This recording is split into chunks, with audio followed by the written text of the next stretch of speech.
Hello, this is Mr. Knowles, and I'm going to go over the lattice multiplication method that we've been learning about in math class. It's one of many methods of multiplying. This was developed thousands of years ago, I believe in India or possibly in Asia, and it's one we're not familiar with because it's just not one that was taught to us when most adults were kids. But it's a pretty interesting way of multiplying. So I'm going to take the numbers 34 and 89 and multiply them. You use a grid. So I'm going to write 34 like this and 89 like that.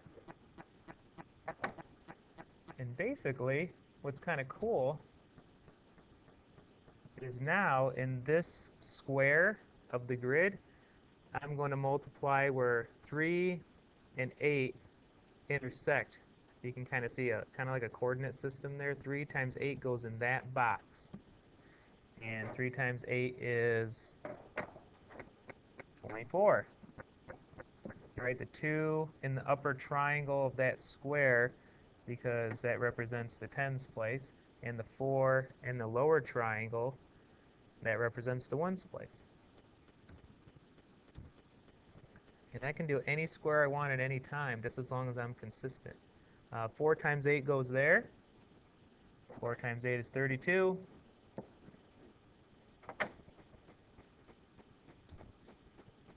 3 times 9 goes right there in that square. 3 times 9 is 27. And the last one, 4 times 9 goes in that section. 4 times 9 is 36. I'm done with all my multiplication parts. Now I just have to add, possibly regroup. And what I have students do in my class is use a highlighter along these diagonals, because these diagonals is the second part, and that's the adding part. And if you put some thought into it, really, these are your place values. That's the ones, that's the tens, this is the hundreds. I don't know if you guys can see that or not. This is going to be the thousands place.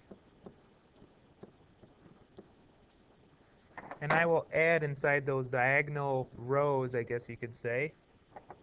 So I'm going to add the ones first. There's just a 6 there. I'm going to add the tens second. I have a 2, a 3, and a 7. Together that makes 12. You write the 2 down of the 12 and you carry over the 1. And then I'm going to add the hundreds place. I have a 1 that I brought over, a 3, a 4, and a 2. I believe that makes 10. Again, I'm going to have to carry that over. And the last place value is the thousands. I have a 2 and a 1. That's 3. And around this edge here is my answer, which is pretty cool. 3026. I put a comma where it belongs, and my answer, hopefully, is 3026. I hope that makes sense to everybody. And if you have any questions, please feel free to email me, call me, or ask me tomorrow. Hope that helps.